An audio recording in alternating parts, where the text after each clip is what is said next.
कारण यादी खूप मोठी होती, त्यामुळे मोजक्याच मंडळीला आपण मंचावर या ठिकाणी प्रवेश दिलाय. ज्यांना दादांच्या हस्ते आपण दस्ती टाकू शकलो नाही त्या सर्वांचा प्रवेश यानंतर गोजेगावकर साहेब, घाटे साहेब या ठिकाणी उपस्थित राहून करणार आहे. त्या सर्वांचं या ठिकाणी मनापासून स्वागत करतो. दादा हा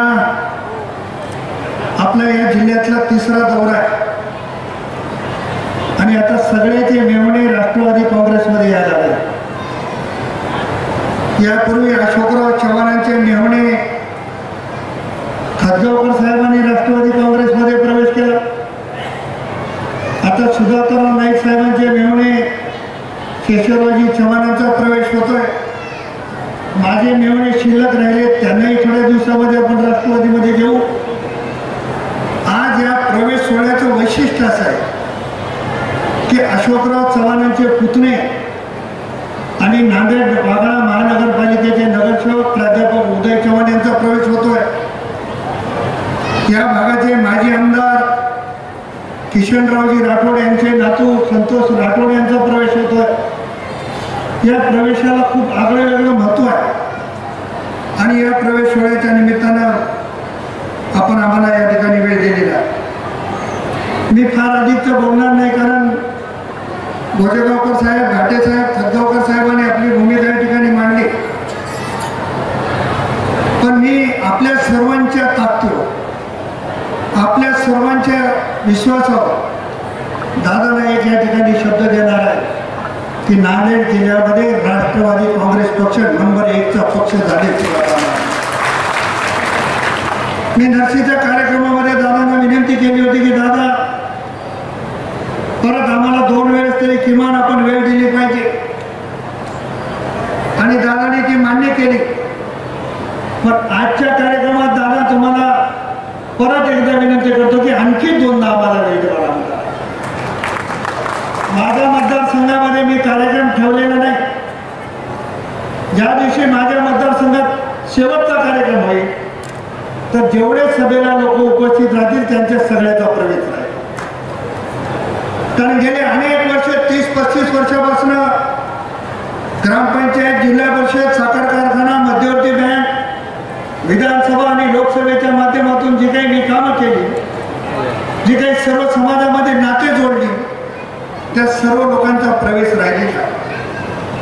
त्यामुळे येणाऱ्या काळामध्ये आपल्याला अनेक प्रवेशाचे सोहळे घ्यायचे आणि अतिशय मोठ्या उत्साहाने आमच्या जिल्ह्याचे लोक म्हणतात की दादाला घेऊन आम्हाला प्रवेश करायचा.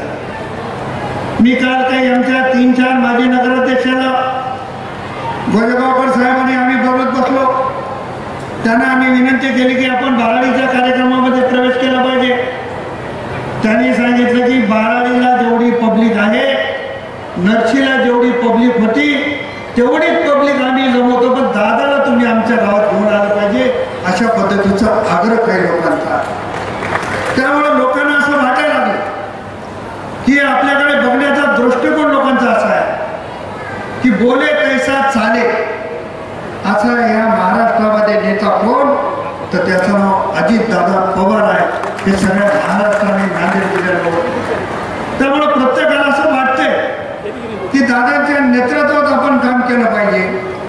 म्हणून ही सगळी मंडळी, जरी आम्ही पुढाकार असलो, आपले कार्यकर्ते म्हणून मी भेटत असलो, माझ्या नावाचा उल्लेख जरी झाला तरी माझ्या पाठीमागं दादांचा आशीर्वाद आणि दादाची ताकद आहे आणि त्यामुळे लोकांना असं वाटतं की आपलं सहज काम होऊ शकतं. आणि दादा, मी अतिशय सर्वसामान्य कुटुंबातला माणूस आहे.